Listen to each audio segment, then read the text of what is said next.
نحمده ونصلي على رسوله الكريم اما بعد فاعوذ باللہ من الشیطان الرجیم بسم اللہ الرحمن الرحیم۔ قرآن میں اللہ تعالیٰ نے حضرت عیسیٰ علیہ السلام کے ناموں کا ذکر مختلف اعتبار سے 59 مرتبہ کیا ہے۔ ان کی پیدائش اللہ تعالیٰ کی قدرت کی ایک بہت بڑی نشانی ہے۔ ایک دن حضرت مریم علیہ السلام کسی ضرورت کی وجہ سے بیت المقدس کی مشرقی جانب گئی ہوئی تھی کہ اچانک ایک فرشتے نے یہ خوشخبری دی کہ اللہ تعالیٰ تم کو ایک بیٹا عطا فرمائے گا جس کا نام عیسیٰ بن مریم ہوگا۔ حضرت مریم علیہ السلام نے کہا میری تو شادی بھی نہیں ہوئی ہے، لڑکا کیسے ہوگا؟ فرشتے نے کہا اللہ تعالیٰ کا فیصلہ ایسا ہی ہے اور یہ اللہ کے لیے آسان ہے۔ پھر ایسا ہی ہوا کہ حضرت عیسیٰ علیہ السلام اللہ کے حکم سے بغیر باپ کے پیدا ہوئے۔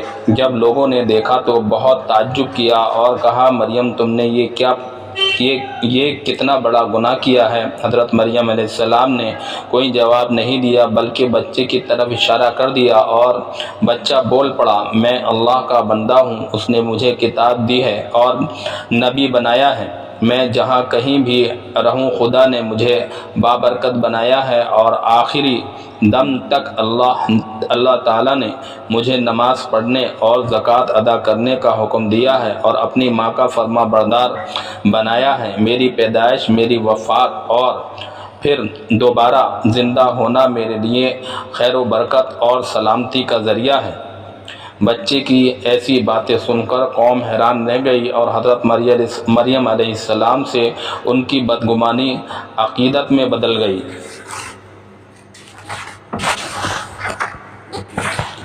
اگرچہ حضرت عیسیٰ علیہ السلام کی گواہی سے بنی اسرائیل کے سامنے حضرت مریم علیہ السلام کی پاک دامنی ظاہر ہو گئی اور ان کی بدگمانی دور ہو گئی اور حضرت عیسیٰ علیہ السلام کی تربیت و پرورش ماں کی شفقت میں ہوتی رہی، مگر پھر بھی قوم کے شر پسند لوگوں کی طرف سے ان کی پیدائش پر بدگمانی اور حضرت زکریا علیہ السلام کی مظلومانہ شہادت کو حضرت مریم علیہ السلام دیکھ چکی تھیں، اس لیے وہ قوم اور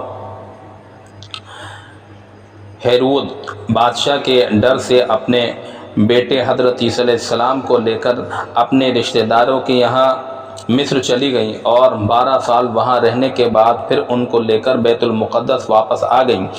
اس طرح جب حضرت عیسیٰ علیہ السلام کی عمر 30 سال ہو گئی تو اللہ تعالیٰ نے قوم کی ہدایت اور اصلاح کے لیے نبوت عطا فرما کر آسمانی کتاب انجیل نازل فرمائی۔ انہوں نے کفر اور شرک کے خلاف اپنی دعوت اور توحید کا آغاز کیا۔ حضرت عیسیٰ علیہ السلام کی شکل و صورت کے بارے میں حضور صلی اللہ علیہ وسلم نے فرمایا معراج کے موقع پر میری ملاقات دوسرے آسمان پر حضرت عیسیٰ علیہ السلام سے ہوئی تو میں نے ان کو درمیانی قد، سرخ رنگ، صاف شفاف بدن اور کندھے تک لٹکی ہوئی زلفوں کی حالت میں دیکھا۔ اللہم لک الحمد۔